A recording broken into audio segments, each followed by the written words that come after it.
Hello बच्चों, मैं आशीष झारिया स्वागत करता हूं आपका आपके अपने यूट्यूब चैनल स्टडी विथ एजे में। इसमें आज हम देखते हैं आपके जो जिला स्तर पर ओलंपियाड परीक्षा होने वाली है उसमें जो महत्वपूर्ण प्रश्न आने वाले हैं उसके बारे में हम जानते हैं। और ये हिंदी विषय का है और हिंदी विषय में और इससे आपके जनरल नॉलेज के भी प्रश्न क्लियर होंगे।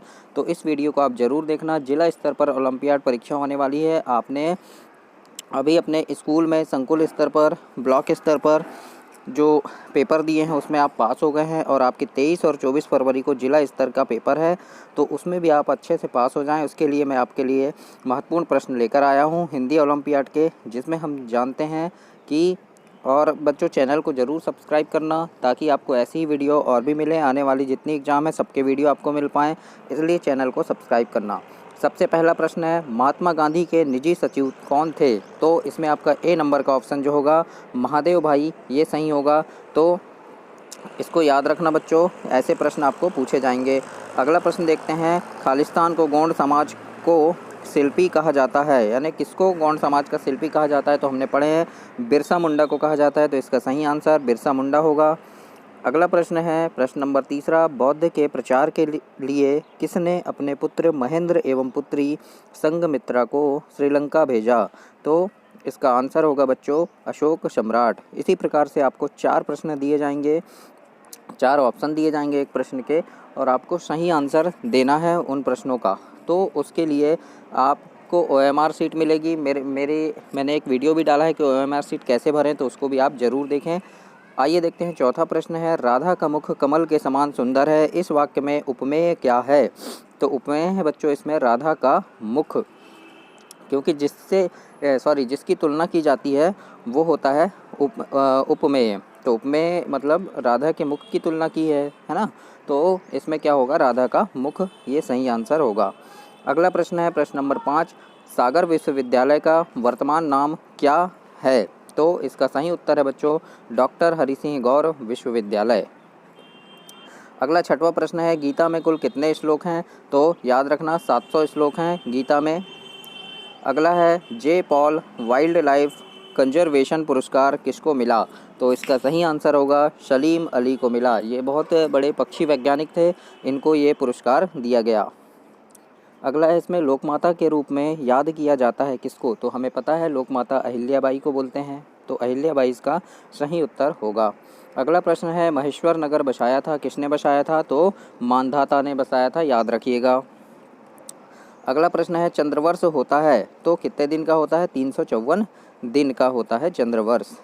अगला प्रश्न है, इसमें गुड़ी का अर्थ क्या है? तो गुड़ी का अर्थ है ध्वज, है ना। गुड़ी पड़वा जो हम मनाते हैं, ध्वज रहता है हमारा, है ना, तो उसको बोलते हैं गुड़ी। अगला प्रश्न है, शतावधानी व्यक्ति थे, कौन थे? तो रायचंद्र भाई इसमें आएगा आपका सही आंसर। अगला है आपका, विहग वृंद का आशय क्या है? तो इसका सही उत्तर होगा बच्चों पक्षियों का समूह। वृहग वंद, वृहग यानी होता है पक्षी और वृंद यानी होता है समूह। अगला प्रश्न है, तानसेन के गुरु कौन थे? तो सही उत्तर है इसका स्वामी हरिदास थे, ये जो थे तानसेन के गुरु थे। प्रख्यात सरोद वादक कौन थे? तो जो सरोद होता है एक वाद्य यंत्र होता है जिसको बजाते हैं, तो वो कौन थे? तो अलाउद्दीन खां थे सरोद वादक। अगला प्रश्न है, इसमें वीर जननी पुरस्कार किसको मिला? तो उत्तर होगा इसका शारदाबेन। अगला प्रश्न है बच्चों, तुलसीदास की भक्ति खालिस्तान की है, कौन सी भक्ति है? दास भाव की है, ये हमने पढ़े हैं, तो ये उसका सही आंसर होगा। और आशा करता हूँ ओलंपियाड में आप इस बार भी सफल हों, बहुत अच्छे से पेपर बने आपका। अगला प्रश्न है, इसमें किस कवि का संबंध राजस्थान से था? तो याद रखना बच्चों मीराबाई जो थी ये राजस्थान की थी। अगला है, धुआंधार जलप्रपात किस नदी के जल के गिरने से बनता है? तो इसका सही उत्तर होगा नर्मदा नदी, है ना, जबलपुर में जो है धुआंधार जलप्रपात है। अगला है, सतपुड़ा के घने जंगल स्थित हैं, कहाँ पे हैं? तो ये मध्य प्रदेश में है सतपुड़ा के घने जंगल। अगला प्रश्न है, पटना शहर का पुराना नाम क्या है? तो इसका उत्तर होगा बच्चों पाटलिपुत्र है पटना शहर का पुराना नाम। अगला प्रश्न है, भट्ट शब्द का आशय क्या है? तो योद्धा, भट्ट यानी होता है योद्धा। अगला प्रश्न है, इसमें बिरसा मुंडा का संबंध किस राज्य से है? तो याद रखना बच्चों झारखंड से है, हमने पढ़े हैं बिरसा मुंडा के बारे में। अगला प्रश्न है, मुंडा समाज के आराध्य देव सिंह का अर्थ क्या होता है? तो सिंह का अर्थ होता है सूर्य।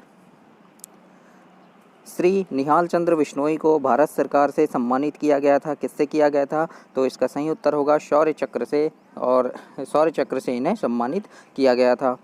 अगला प्रश्न है, राष्ट्रीय विज्ञान दिवस कब मनाया जाता है? तो सबको पता है 28 फरवरी को राष्ट्रीय विज्ञान दिवस मनाया जाता है, याद रखिएगा इस बात को, और अभी आने वाला है।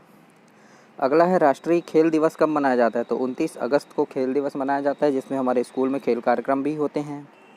अगला प्रश्न है, इसमें नीलगाय समास है, यानी नीलगाय में कौन सा समास है? तो हमको पता है कर्मधारय है ना, समास हमने पढ़े हैं, तो कर्मधारय समास है नीलगाय में, यानी नीली है गाय। अगला प्रश्न है, इसमें मांडले जेल को तीर्थ माना है, किसने माना था? तो हम पढ़े हैं बच्चों, इसमें मांडले जेल हिंदी में सुभाष चंद्र बोस जो थे, इन्होंने मांडले जेल को क्या माना था? तीर्थ स्थल माना था। अगला प्रश्न, इसमें हॉकी का जादूगर किसे कहा गया है? तो मेजर ध्यानचंद को कहा गया है। ये बहुत बड़े एक हॉकी खिलाड़ी थे, जिन्हें हॉकी का जादूगर कहकर सम्मानित किया जाता है। तुलसीदास के अनुसार संत किसके समान हैं? तो संत जो है हंस के समान होते हैं तुलसीदास के अनुसार। अगला प्रश्न है, भारत सरकार ने डॉक्टर रमन को उपाधि देकर सम्मानित किया था, कौन सी उपाधि दी थी? तो भारत रत्न दिया था इनको, है ना, डॉक्टर रमन सिंह को। अगला प्रश्न है, आग में कूदना का अर्थ क्या है? तो आग में कूदना मतलब होता है जान जोखिम में डालना। ये मुहावरा है, मुहावरे से भी आपके प्रश्न बनेंगे, तो मुहावरे से भी आप प्रश्न तैयार करना बच्चों। मध्य प्रदेश की जीवन रेखा क्या है? तो नर्मदा नदी को मध्य प्रदेश की जीवन रेखा कहा जाता है। अगला प्रश्न है, हीरे की खान के लिए विश्व प्रसिद्ध है। हीरे की खान पन्ना जिले में है, ये याद रखिएगा। पन्ना जिला जो है हीरे की खान के लिए विश्व में प्रसिद्ध है, और ये मध्य प्रदेश में है। अगला है, शिवपुरी में राष्ट्रीय उद्यान है, कौन सा राष्ट्रीय उद्यान है? तो माधव राष्ट्रीय उद्यान जो है ये शिवपुरी में है। कान्हा किसली क्या आएगा? मंडला बालाघाट आ जाएगा, है ना। तो इस प्रकार से याद रखिएगा, यानी आप। और अगला प्रश्न है, मिसाइल मैन कहा जाता है किसे? तो डॉक्टर कलाम, मतलब डॉक्टर APJ अब्दुल कलाम जो थे, हमारे पूर्व राष्ट्रपति थे, पहले राष्ट्रपति भी रह चुके हैं वो, तो उनको मिसाइल मैन के नाम से जानते हैं। अगला प्रश्न है, इसमें नेहरू जी ने अपनी भस्म बिखेरने की इच्छा व्यक्त की थी, कहाँ पर? तो याद रखना, खेतों में। बोला था ना उन्होंने कि मेरी जो भस्म है वो खेतों में बिखेर देना, जिससे किसान अच्छे से, यानी फसल अच्छी हो। अगला है, पेट में चूहे कूदने का अर्थ क्या है? तो मुहावरा है ये, पेट में चूहे कूदना, तो इसका अर्थ होता है भूख लगना, है ना। जब भूख लगती है हमें तो बोलते हैं पेट में चूहे कूद रहे हैं, तो इस प्रकार से ये इसका सही आंसर होगा। अगला है, इसमें हमें जीवों के प्रति कैसी भावना रखनी चाहिए? तो कैसी भावना रखनी चाहिए? दया भावना। अगला प्रश्न है बच्चों, स्टूल शब्द का अर्थ क्या है? तो याद रखिएगा क्या है।